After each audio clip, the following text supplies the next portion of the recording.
प्रधानमंत्री नरेंद्र मोदी ने मन की बात कार्यक्रम में चंडीगढ़ के संदीप कुमार की तारीफ की है। संदीप एक एनजीओ चलाते हैं। स्कूल से, गली मोहल्लों से, कॉलेजों से घर घर जाकर पुरानी किताबें इकट्ठी करते हैं और उनको रद्दी नहीं बनने देते, बल्कि जरूरतमंद जो गरीब बच्चे हैं उन तक ये किताबें पहुंचाते हैं। एक मोबाइल लाइब्रेरी लेकर उन्होंने लॉकडाउन में घर घर गरीब बच्चों तक किताबें पहुंचाई। इसी वजह से पीएम मोदी ने मन की बात कार्यक्रम में संदीप कुमार की तारीफ की। टीवी 9 भारतवर्ष पर हम आपको मिलवा रहे हैं संदीप कुमार से। संदीप जी, पहले तो आप जो सराहनीय काम कर रहे हैं, पीएम मोदी ने भी उसकी तारीफ की, उसके लिए हम भी आपको शुभकामनाएं देते हैं। क्या ये सोच है, कब ये आपको लगा कि इस तरह से आपको किताबों का एक एनजीओ चलाना चाहिए, गरीब बच्चों तक किताबें पहुंचानी चाहिए? सबसे पहले तो सर आपका बहुत बहुत धन्यवाद है। और रही बात किताबों की, तो मैंने एक जेबीटी का कोर्स किया है। जेबीटी का कोर्स करने के बाद हरियाणा के एक स्लम एरिया में या एक गांव में मेरी ड्यूटी लगी बच्चों को पढ़ाने के लिए। तो वहाँ मैंने तीसरी क्लास के बच्चों को पढ़ाया, और जब पढ़ाया तो मैंने देखा कि मैं जो भी काम देता हूँ वो उनकी नोटबुक में नहीं होता, उनके पास पेन नहीं है, पेंसिल नहीं है। तो कारण पता किया कि सर्व शिक्षा अभियान में 8वीं तक फ्री में शिक्षा मिलती है, तो इन बच्चों को ये सामान क्यों नहीं मिल रहा। तो हेड टीचर से बात की तो उन्होंने कहा कि इनके अकाउंट में पैसे जाते हैं, इनके माता पिता के पास पैसे होते हैं, नाम मात्र पैसे आते हैं। तो मैं उनके माता पिता के पास गया तो मेरे पास सब नहीं थे कि उनके माता पिता को मैं क्या कहूँ, क्योंकि जिस परिवार में खाने के लिए 2 वक्त की रोटी का प्रबंध नहीं है, उनको आप 1200 रुपये सरकार की तरफ से जो मिलते हैं वो आप उनको दे दें तो वो क्या करेंगे। पहले तो खाना खाएंगे ना, उसके बाद ही तो शिक्षा लेंगे। फिर मुझे लगा कि नहीं, इस पर मुझे काम करना चाहिए। तो उसके बाद ही मैंने जो है एक अभियान चलाया, रद्दी से शिक्षा, जिसमें मैंने घर घर जाकर, स्कूल, कॉलेज, स्लम एरिया में जाकर, हर जगह जाकर मैंने पुरानी किताबों को, पुराने पेन को, हर चीज़ों को इकट्ठा किया। इकट्ठा करने के बाद उनको बिल्कुल सही किया और हर कॉलेज, स्कूल, स्लम एरिया तक पहुंचाने की मैंने जो है जिम्मेदारी ली, और लगातार मैं इसको पहुंचा रहा हूं। यानी ये जितनी किताबें हम देख रहे हैं ये सब पुरानी किताबें हैं, और ये इनको आपने ठीक किया, अगर कोई किताब फटी है उसको सिला और फिर गरीब बच्चों तक पहुंचाया। जी जी बिल्कुल, आप देख सकते हैं कि तमाम तरह की यहाँ पे जो किताबें हैं, कॉलेज की किताबें हैं। इन किताबों को अलग अलग सेमेस्टर वाइज रखा हुआ है कि कौन सी किताब किस सेमेस्टर की है, और ताकि हम उन बच्चों तक पहुँचा सकें। और इसके साथ आप इधर आप देखेंगे तो ये यहाँ कोचिंग की किताबें हैं। यहाँ पर ये आप कोई भी बच्चा कोचिंग कर रहा है, कोई पढ़ाई की तैयारी कर रहा है, कोई गवर्नमेंट जॉब की तैयारी कर रहा है, तो ये तमाम तरह की किताबें हैं।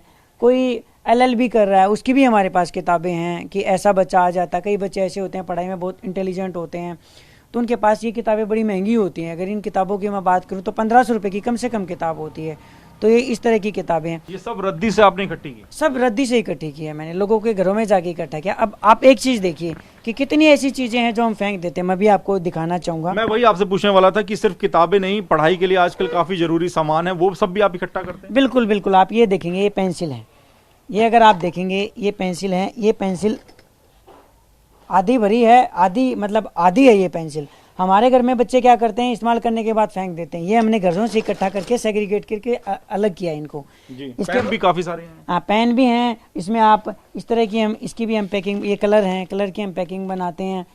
पानी की बोतलें हैं, घर से इकट्ठी करके हम इनको धोते हैं, फिर हम बच्चों को देते हैं। टिफ़िन भी हमारे पास हैं। और एक ये चीज़ आप देख सकते हैं, नोटबुक बड़ी महंगी होती है, नोटबुक महंगी होती है, तो इस तरह के पेज हम अलग अलग कर लेते हैं सर। ये यानी जो बच्चों ने किताबें, कॉपियां इस्तेमाल की, पेज बच गए, फेंक दिए, वो इकट्ठे करते हैं? हाँ बिल्कुल। ये देखिए, ये अलग कर लेते हैं हम, पूरी यहाँ ऐसे रख देते हैं। उसके बाद इस तरह की नोटबुक बनाते हैं। हम लोगों को एक संदेश देते हैं कि अपनी जो है चीज़ों को ना फेंकें, आप भी उसका यूटिलाइज कर सकते हैं। ये सब पुरानी चीज़ों से ही बनाते हैं? बिल्कुल, सब पुरानी चीज़ों से हैं। आप देखिए, हर पेज इसका अलग मिलेगा आपको। बच्चे को, लिखने वाले बच्चे को तो बस नोटबुक चाहिए, उसको ये नहीं देखना कि पेज पुराना है नया है। ये देखिए आप, इसमें हमने लिखा भी है, contribute to the cause of literacy, कि आपकी पढ़ी हुई किताबें रद्दी का नहीं, शिक्षा का जरिया बने। और आम लोगों तक हमारी यही मुहिम है कि हम इस मुहिम को और ज़्यादा लोगों तक। इस मुहिम का अब तो पीएम साहब ने भी काफ़ी आपका सम्मान किया है, बात की है। आम लोग क्या रिस्पॉन्स दे रहे हैं, कितने लोग आपके साथ जुड़ रहे हैं, कितने लोग आपकी मदद कर रहे हैं? देखिए, इसमें पहले ऐसा था कि मुझे घर घर जाना पड़ रहा था, लेकिन अब ऐसा है कि काफ़ी सोशल मीडिया में चीज़ें आई हैं, लोग बड़ी हेल्प करते हैं। किताबों के लिए खुद फ़ोन करते हैं, तो फ़ोन करते हैं, फिर हम जाते हैं और वहाँ से हम किताबें लेके आते हैं। पीएम मोदी ने अब आपके काम की तारीफ की है। लॉकडाउन में आपने मोबाइल लाइब्रेरी लेकर घर घर गरीब बच्चों तक किताबें पहुंचाई, तो अब कितना उत्साह आपका बढ़ा है पीएम साहब की बातें सुनकर? देखिए ऐसा है कि पीएम साहब हैं जो आदरणीय मोदी जी हैं, वो हमारे देश के राजा हैं। जब एक राजा आपके काम की तारीफ करता है तो आपका जो हौसला है वो बहुत बढ़ जाता है। आपका हौसला ही नहीं बढ़ता, आपके साथ जो टीम काम करती है उसको लगता है कि हाँ, हमने जो काम किया उसके सकारात्मक उसका परिणाम आया है, तो बड़ी एनर्जी के साथ अब हम काम कर रहे हैं। तो आगे अब क्या? अभी तो सिर्फ चंडीगढ़ में, मोहाली में, पंचकुला आसपास के इलाकों में किताबें दी जा रही हैं गरीब बच्चों को। आगे क्या पूरे नेशन पर वाइड, पूरे राष्ट्रीय स्तर पर आप काम करना चाहते हैं? जी बिल्कुल, हम चाहते हैं कि जहाँ पे भी ज़रूरत है, जहाँ पे भी ऐसे बच्चे रहते हैं उनको किताबों की ज़रूरत है, वहाँ हम अपना एक लाइब्रेरी बनाएं। बट इसमें चैलेंज ये है कि अगर कोई हमें वहाँ जगह देता है, हमें लाइब्रेरी रखने की जगह देता है, तो हम वहाँ सेटअप करने को तैयार हैं और वहाँ तक किताब पहुँचाने को तैयार हैं। तो आप चाहते हैं राज्य सरकार और केंद्र सरकार मदद करे आपकी इस पूरे प्रोजेक्ट को राष्ट्रीय स्तर पर ले जाने के लिए? जी बिल्कुल, इससे पहले भी जैसे हमारे पंजाब के मुख्यमंत्री हैं कैप्टन अमरिंदर साहब जी हैं, उन्होंने भी मेरी तारीफ की है। मैंने उनको भी पत्र लिखा है, सर मुझे पैसा नहीं चाहिए, पैसा नहीं चाहिए, हम किताबें इकट्ठी कर लेते हैं समाज से, हमें जगह चाहिए, एक जगह तो चाहिए जहां हम किताबों को इकट्ठा कर सकें। क्योंकि ये आप ऑफिस देख रहे हैं, इसका भी हम रेंट दे रहे हैं, इसका रेंट की बात करें तो इसका 13,000 हम रेंट दे रहे हैं, तो 13,000 रेंट बहुत ज़्यादा हो जाता है। इस पैसे को हम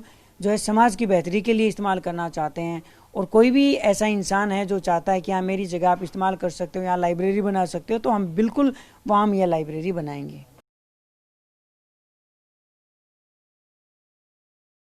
अड़ी सोमवार से शुक्रवार शाम 6 बजे सिर्फ TV9 भारतवर्ष पर।